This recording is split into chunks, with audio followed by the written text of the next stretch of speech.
আসসালামু আলাইকুম ওরহমতুল্লাহ। শুধু দর্শক এবং শ্রোতা মণ্ডলী, আমরা আপনাদের জন্যে নানা রকমের কন্টেন্ট তৈরি করি। সমসাময়িক অনেক গুরুত্বপূর্ণ ইস্যু নিয়ে কথা বলি। এখন যে ইস্যু নিয়ে কথা বলবো সেটা হচ্ছে আমাদের প্রধান উপদেষ্টা অধ্যাপক মোহাম্মদ ইউনূস শপথ নেওয়ার সময় একটা কথা বলেছিলেন, আপনারা আমাদের সমালোচনা করুন, ইচ্ছে মতো সমালোচনা করুন। এখন তার যে কার্যক্রম গত ৭ মাস ধরে আমরা যে কার্যক্রমগুলো দেখতে পাচ্ছি, যে কার্যক্রমগুলো পত্রপত্রিকার মাধ্যমে আমাদের সামনে আসছে, সেই কার্যক্রমগুলো দেখে আমাদের যেটা মনে হয় তিনি পূর্ব প্রস্তুতি নিয়েই মনে হয় এই সমস্ত অনৈতিক অবৈধ কার্যক্রম পরিচালনা করছেন। এবং দেশের জন্যে যে গঠনমূলক কাজগুলো, সেই কার্যক্রমগুলো তিনি ইচ্ছা করেই তিনি ওই কার্যক্রমগুলো থেকে বিরত আছেন।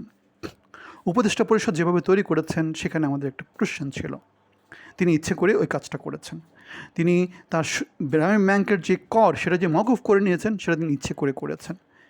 গ্রামীণ ট্রাস্টের জন্য তিনি যে ইউনিভার্সিটির যে লাইসেন্সটা অতি সাম্প্রতিক নিয়েছেন সেটাও তিনি ইচ্ছা করেই করেছেন।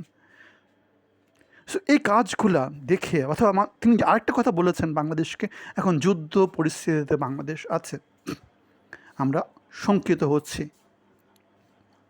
আমরা শঙ্কিত হচ্ছি। মানুষের মুখ দিয়ে সে ধরনের কথাবার্তাগুলোই আসে যে ধরনের কথাবার্তাগুলো তার মনের মধ্যে খেলা করে।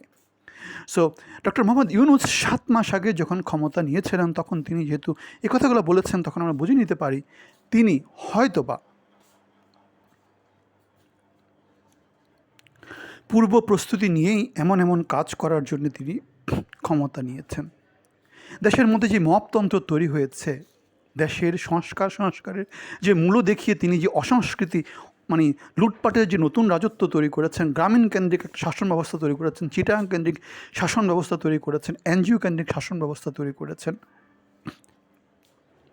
নতুন চাঁদাবাজি, নতুন করে যে এই টেন্ডারবাজি, নতুন করে যে চাকরি বাকরির যেই তদবির বাণিজ্য, তিনি এই কাজগুলো সবগুলো তিনি ইন্টেনশনালি করতেছেন।